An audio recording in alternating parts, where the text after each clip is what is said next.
দূর থেকে নজর কাড়ছে কুমিল্লা জেলার দেবিদ্বার উপজেলার গুনাইগড়ে অবস্থিত বাইতুল আজগর সাত গম্বুজ জামে মসজিদ। বাংলাদেশের অন্যতম দৃষ্টিনন্দনী স্থাপত্য নিদর্শনটির নির্মাণ কাজ শুরু হয় ২০০২ সালে এবং দীর্ঘ প্রায় ৩ বছরের পরিশ্রমের পর ২০০৫ সালের ১৪ই জানুয়ারি এটি আনুষ্ঠানিকভাবে উদ্বোধন করা হয়। এই মসজিদের স্থাপত্যশৈলী সত্যিই অনন্য। এর নামের মতোই এখানে রয়েছে ৭টি দৃষ্টিনন্দন গম্বুজ। চার কোণায় উঠে গেছে প্রায় ৮০ ফুট উঁচু ৪টি মিনার, যা মোগল ও তুর্কি স্থাপত্যশৈলীর অনুপ্রেরণায় নির্মিত। মিনারগুলো এক নজরেই ভ্রমণকারীর মনে এক ধরনের ঐতিহাসিক সৌন্দর্যের অনুভূতি জাগিয়ে তোলে। ভেতরে প্রবেশ করলে দেখা যায় অপূর্ব কারুকাজ।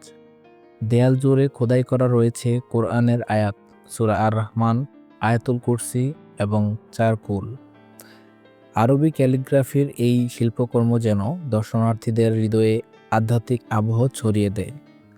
মসজিদের ছাদের নিচে ঝুলছে কয়েকটি বিশাল ঝাড়বাতি, যা রাতের বেলায় পুরো পরিবেশকে করে তোলে আরও মোহনীয়।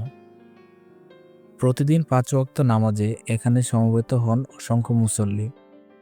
জুমার দিনে এবং রমজান মাসে মসজিদের আঙিনা ভরে যায় মানুষের ভিড়ে। শুধু স্থানীয় নয়, দূর দূরান্ত থেকেও অনেকে আসেন এই মসজিদের সৌন্দর্য উপভোগ করতে। শান্ত পরিবেশ, অনন্য স্থাপত্য আর ধর্মীয় আবহ সব মিলিয়ে বাইতুল আজগর সাত গম্বুজ জামে মসজিদ আজ কুমিল্লার গর্ব। এটি শুধু একটি উপাসনালয় নয়, বরং ইসলামী স্থাপত্যশৈলী ও সংস্কৃতির এক অসাধারণ নিদর্শন।